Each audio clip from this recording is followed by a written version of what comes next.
আসসালামু আলাইকুম। Learning with কামরুলের পক্ষ থেকে আমি আপনাদের সাথে আছি মোহাম্মদ কামরুল হাসান। প্রিয় শিক্ষার্থী, আজকের আলোচনা বিষয় একাদশ ও দ্বাদশ শ্রেণীর হিসাব বিজ্ঞান প্রথম পত্র অষ্টম অধ্যায়। অধ্যায়টির নাম হলো দৃশ্যমান ও অদৃশ্যমান সম্পদের হিসাব রক্ষণ। এই অধ্যায়টি খুবই গুরুত্বপূর্ণ। এই অধ্যায় থেকে প্রতি বছর একটা সৃজনশীল অবশ্যই থাকে, বিশেষ করে যারা 2025 সালের ব্যাচের শর্ট সিলেবাসের কারণে দুইটা সৃজনশীল থাকার সম্ভাবনা আছে। তো স্থায়ী সম্পদ কাকে বলে? যে সম্পদ দীর্ঘ সময় ধরে সুবিধা ভোগ করা যায়, অর্থাৎ এক বছরের অধিক সময় ধরে সুবিধা ভোগ করা যায়, তাকে স্থায়ী সম্পদ বলে। সেই স্থায়ী সম্পদ ব্যবহারের ফলে কিছু ক্ষতি হয়, সেই ক্ষতিকে হিসাব বিজ্ঞানের ভাষায় অপচয় বলা হয়। সেই অপচয়কে বিভিন্ন পদ্ধতির মাধ্যমে নির্ণয় করা হয়। তো এই অধ্যায়ে তোমাদের 5টা পদ্ধতি আছে, তার মধ্যে আমি এখানে 3টা পদ্ধতি তুলে ধরলাম। তো সবচেয়ে গুরুত্বপূর্ণ হচ্ছে প্রথম যে 2টা পদ্ধতি, এই পদ্ধতি থেকে যদি তোমরা এই 2টা পদ্ধতি জানো তাহলে তোমাদের সৃজনশীল প্রশ্ন অ্যানসার করতে পারো। তো পদ্ধতিগুলো হচ্ছে, প্রথমটা হচ্ছে সরলরৈখিক পদ্ধতি, দ্বিতীয়টা হচ্ছে ক্রমহ্রাস সমান জ্যার পদ্ধতি। তার আগে তোমাদের একটা গুরুত্বপূর্ণ কথা বলে নিই যে এই অধ্যায়ভিত্তিক কি কি সৃজনশীল প্রশ্ন হতে পারে সেটা আমি উল্লেখ করলাম। ক নম্বরের প্রশ্ন হবে যে সম্পত্তির মোট মূল্য, সম্পত্তির অবচয়যোগ্য মূল্য, পুস্তক মূল্য, সম্পত্তির বার্ষিক অপচয়, তারপরে অপচয়ের হার। খ নম্বরের প্রশ্ন হতে পারে প্রয়োজনীয় জাবেদা, অপচয়ের তালিকা বা সারণী। গ নম্বরের প্রশ্ন হতে পারে বেশিরভাগ হচ্ছে খতিয়ান প্রস্তুত করো। এখন আমরা প্রথমে সরলরৈখিক পদ্ধতি আলোচনা করব। সরলরৈখিক পদ্ধতি কাকে বলে? অর্থাৎ যে পদ্ধতিতে ক্রয়মূল্যতে প্রতি বছর একই হারে অপচয় ধরতে হবে।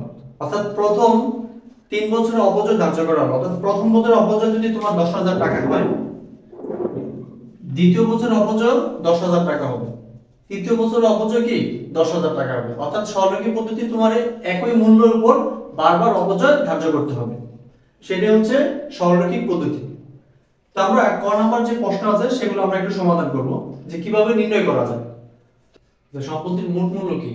সম্পত্তির মোট মূল্য হচ্ছে সম্পত্তির ক্রয় মূল্য যোগ হচ্ছে কি অতিরিক্ত সকল খরচ। আচ্ছা, অতিরিক্ত সকল খরচ, এই ক্ষেত্রে তোমরা সম্পদ হিসেবে সকল খরচকে সম্পদ হিসেবে চিহ্নিত করবে।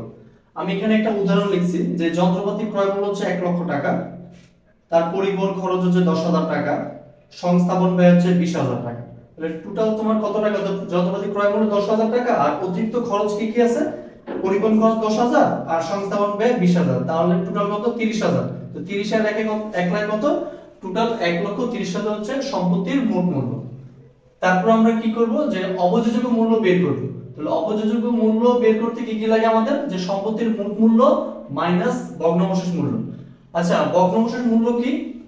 অর্থাৎ একটা সম্পদ যখন ব্যবহারের অনুপযোগী হয় বা সেটার কোনো ভ্যালু নেই, সেই পণ্যটাকে আমরা কি করি? ভাঙারির কাছে বা যে কোনো জায়গায় আমরা সেল করে দিই, সেই মূল্যটাকে আমরা কি বলি? ভগ্নাংশের মূল্য বলি। তাহলে আমরা সম্পত্তির মোট মূল্য থেকে ভগ্নাংশের মূল্য বাদ দিলে যেটা পাবো সেটা হচ্ছে সম্পত্তির অপচয়যোগ্য মূল্য। তারপর আমরা বের করব কি? পুস্তক মূল্য। আচ্ছা, পুস্তক মূল্য জিনিসটা কি? পুস্তক মূল্য যে কথা, বহি মূল্য একই কথা। তাহলে পুস্তক মূল্য হচ্ছে যে সম্পত্তির মোট মূল্য থেকে পুঞ্জীভূত অপচয় বাদ দিতে হবে। এখন বলো যে স্যার পুঞ্জীভূত অপচয় কি? পুঞ্জীভূত অপচয় হচ্ছে, অর্থাৎ যে আমরা প্রথমে বলছিলাম যে সরলরৈখিক পদ্ধতি অনুযায়ী যে প্রথম 3 বছরের যে অপচয়, প্রথম বছরে 10,000 টাকা, দ্বিতীয় বছরে 10,000, তৃতীয় বছরে 10,000, টোটাল 3 বছরের যে মোট টাকা, সেই টাকাটাই হচ্ছে কি পুঞ্জীভূত অপচয়। তাহলে 3 বছরের মোট টাকা কত? 30,000 টাকা। তাহলে 30,000 টাকা হচ্ছে পুঞ্জীভূত অপচয়। অর্থাৎ সম্পত্তির মোট মূল্য থেকে পুঞ্জীভূত অপচয় বাদ দিলে আমরা যেটা পাবো সেটা হচ্ছে কি? পুস্তক মূল্য। এবার আমরা মানে সম্পত্তির বার্ষিক অপচয় বের করব। তাহলে বার্ষিক অপচয় বের করতে আমাদের কি কি লাগে? সম্পত্তির মোট মূল্য থেকে ভগ্নাংশ মূল্য বাদ দিব, তারপরে আয়ুষ্কাল দ্বারা ভাগ করব। আয়ুষ্কাল বা মেয়াদকাল। আচ্ছা, আয়ুষ্কাল বা মেয়াদকাল জিনিসটা কি? সেটা হচ্ছে তুমি একটা সম্পত্তি কত বছর ব্যবহার করবে, সেটা 5 বছর ব্যবহার করবা নাকি 10 বছর। তো যত বছর ব্যবহার করবা সেটা দ্বারা ভাগ করে দিলে আমাদের কি বার্ষিক অপচয় বের হবে। এবার হচ্ছে অপচয়ের হার। অপচয়ের হার আমরা অনেক সময় প্রশ্নে দেওয়া না থাকলে কিভাবে বের করব? তাহলে 100% দ্বারা আয়ুষ্কাল যত বছর থাকবে তত দ্বারা ভাগ করব। মনে করো যে 100% আমাদের আয়ুষ্কাল দেওয়া হচ্ছে 10 বছর, তাহলে 10 দ্বারা ভাগ করলে কত হবে? অপচয়ের হার হচ্ছে 10%।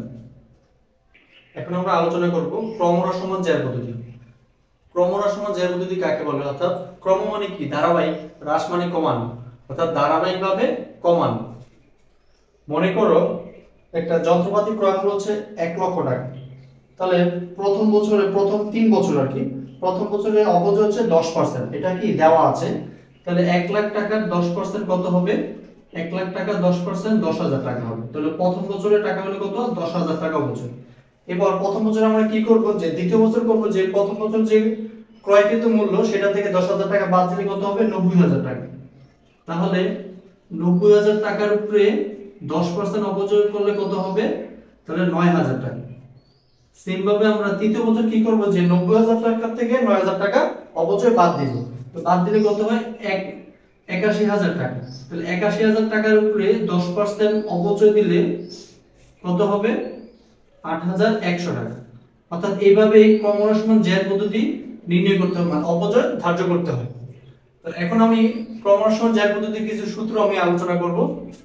এই সূত্রগুলো প্রায় পরীক্ষায় আসে আর কি। তাহলে অপচয় আমরা বার্ষিক অপচয় কিভাবে নির্ণয় করব?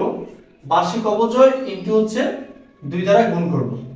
এখন আমরা অপচয়ের হার বের করব। তাহলে অপচয়ের হার কিভাবে বের করব? যদি প্রশ্ন কিন্তু দেওয়া থাকবে না, প্রশ্ন যদি দেওয়া না থাকে আমরা সরলরেখা পদ্ধতিতে একটা নিয়ম ফলো করি, সেটা হচ্ছে কি 100% এ আমরা আয়ুষ্কাল দ্বারা ভাগ করব। তাহলে আয়ুষ্কাল মনে করো 10, তাহলে ইনটু কত? 2। তাহলে 10 দ্বারা ভাগ করলে কত? 10 হবে, আর ইনটু হচ্ছে 2, তাহলে কত? 20%। তাহলে এইভাবে আমাদের যদি প্রশ্নে অপচয় ধার্য করা না থাকে আমরা এইভাবে বের করে নিব। তারপর 3 নম্বর সূত্র হচ্ছে যে প্রকৃত ক্রমহ্রাসমান জ্যার পদ্ধতি। এই সূত্র হচ্ছে যে 1 মাইনাস √n ভগ্নাংশের মূল্য বাই হচ্ছে সম্পত্তির মূল্য ইনটু হচ্ছে 100। এখন আমরা বর্ষ সংখ্যার সমষ্টি নির্ণয় করব। তাহলে বর্ষ সংখ্যার সমষ্টি কিভাবে বের করব? তাহলে বর্ষ সংখ্যার সমষ্টি ইকুয়াল হচ্ছে n ইনটু হচ্ছে n প্লাস 1 ভাগ হচ্ছে 2। n মানে কি? n মানে হচ্ছে আয়ুষ্কাল। আয়ুষ্কাল মানে হচ্ছে অর্থাৎ মেয়াদকাল। তাহলে n এর মান যদি 10 হয় তাহলে তোমরা মানটা বের করে নেবে। তো আজকে যে বিষয়গুলো নিয়ে আলোচনা করলাম, এই বিষয়গুলো যদি তোমরা না বুঝে থাকো অবশ্যই আমাকে কমেন্টস বক্সে জানাবা। আর যদি তোমাদের ভিডিওটি ভালো লাগে থাকে অবশ্যই একটি লাইক, কমেন্ট এবং বন্ধুদের মাঝে শেয়ার করবা। যারা সাবস্ক্রাইব করেছো তাদেরকে অসংখ্য ধন্যবাদ, আর যারা এখনই সাবস্ক্রাইব করো নাই তারা সাবস্ক্রাইব করে নাও। পরবর্তীতে দেখা হবে পার্ট 2 তে। ততক্ষণ ভালো থাকো, সুস্থ থাকো। আসসালামু আলাইকুম।